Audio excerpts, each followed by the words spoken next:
প্রিয় দর্শক শ্রোতা, আমরা আমাদের মাঝে উপস্থিত হয়েছেন আমাদের একান্ত প্রিয় স্যার, ফাতেমা মেমোরিয়াল স্কুলের প্রধান শিক্ষক, আমাদের সকলের শ্রদ্ধাভাজন ব্যক্তিত্ব জনাব সাজ্জাদুল ইসলাম ভাই। আমরা এই কবিতা আসর থেকে তাকে ধন্যবাদ জানাচ্ছি। এখন কবিতা নিয়ে আসছেন আমাদের, কবিতা না, সূরা আলোচনা, সূরা নাহলের 18 নং না 98 নং আয়াতের একটা ব্যাখ্যা। আমাদের সকলের শ্রদ্ধাভাজন ব্যক্তিত্ব জনাব মাস্টার নজির আহমেদ স্যার। আমার কথাটা অনেক সময় প্রকাশ পায় না, আমি দেখেছি খুঁজে পাই না, তো হয়তো ভালো হয় না, কি করবো।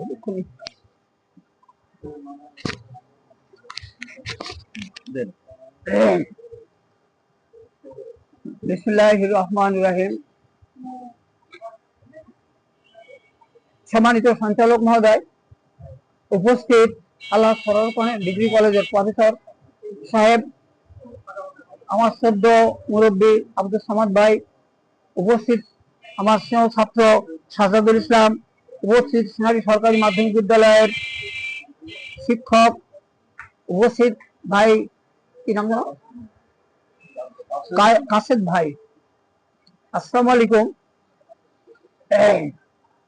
আমার আলোচনার বিষয় ফাইনালি যে সূরা নাহলের 98 নম্বর আয়াত। আলোচনার প্রথমেই শুরুতে আছে হযরত মুহাম্মদ সাল্লাল্লাহু আলাইহি ওয়াসাল্লাম যখন মিরাজে গমন করছিলেন, প্রথমেই তিনি শুয়েছিলেন, তখন তার চাচা আবু তালেব ইন্তেকাল করেছেন, বিবি খাদিজা রাদিয়াল্লাহু আনহা ইন্তেকাল করেছেন। একা একাই জীবন, এদিকে শত্রুদের আক্রমণ অত্যাচার। এই অবস্থায় তার এক ফুফাতো বোন উম্মে হানির ঘরে শুয়েছিলেন। সন্ধ্যাবেলা রাত্রি হঠাৎ করে জিবরিল আলাইহিস সালাম এসে তাকে স্মরণ করলেন এবং বললেন, হে মুহাম্মদ সাল্লাল্লাহু আলাইহি ওয়াসাল্লাম, আল্লাহর রাসূল, আপনি এক্ষুনি সজাগ হন আর আমার সঙ্গে রওনা হন।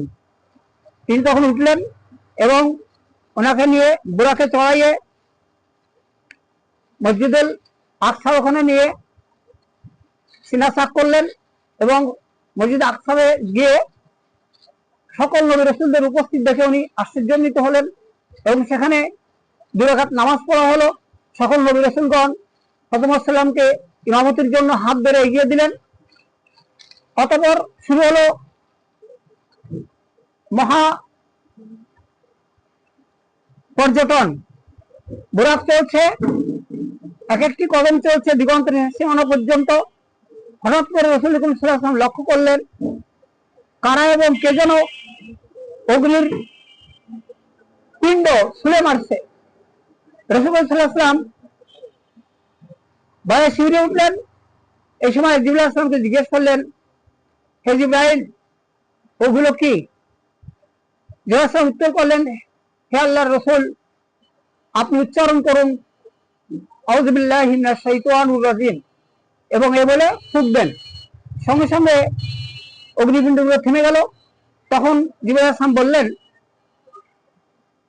ইয়া রাসূলুল্লাহ, আপনি যখন সশরীরে ঊর্ধ্বাকাশে গমন করছেন আল্লাহর দর্শনে, আল্লাহ আপনাকে দাওয়াত দিয়েছেন। এই কাজ, এই কথা শয়তান সহ্য করতে পারছে না, তাই সে আপনাকে বাধা দেওয়ার জন্য, যেহেতু সে বেহেশত থেকে লাঞ্ছিত হয়ে বহির্গত হয়েছিল, এই জন্য সে এই ব্যবস্থা নিয়েছিল। অতঃপর এই কথাগুলি এসছে আল কোরআনের শুরুতেই বিসমিল্লাহির রহমানির রহিম বলার আগেই আউযু বিল্লাহি মিনাশ শাইতানির রাজিম বলে শুরু করার জন্য নির্দেশনা, এবং এই অংশটুকু এসেছে সূরা নাহলের 58 নম্বর আয়াতে আউযু বিল্লাহি মিনাশ মনে আছে করো, আউযু বিল্লাহি মিনাশ শাইতানির রাজিম বিসমিল্লাহির রহমানির রহিম ফাস্তাইযু কারাতাল কুরআনা ফাস্তাইযু আউযু বিল্লাহি মিনাশ শাইতানির রাজিম ফাস্তাইযু কারাতাল কুরআনা আউযু বিল্লাহি মিনাশ শাইতানির রাজিম। অর্থাৎ প্রতিটি কোরআন আয়াত পড়ার আগেই তোমরা আউযু বিল্লাহি মিনাশ শাইতানির পড়বে এবং প্রত্যেক মুসলমান তার সকল কর্মের প্রথমেই আউযু বিল্লাহি মিনাশ শাইতানির বলে শুরু করলেই শয়তান থেকে সে দূরে থাকবে। আমার এই সংক্ষিপ্ত আলোচনা আমি এখানেই শেষ করছি। আসসালামু আলাইকুম ওয়া রাহমাতুল্লাহি ওয়া বারাকাতুহু।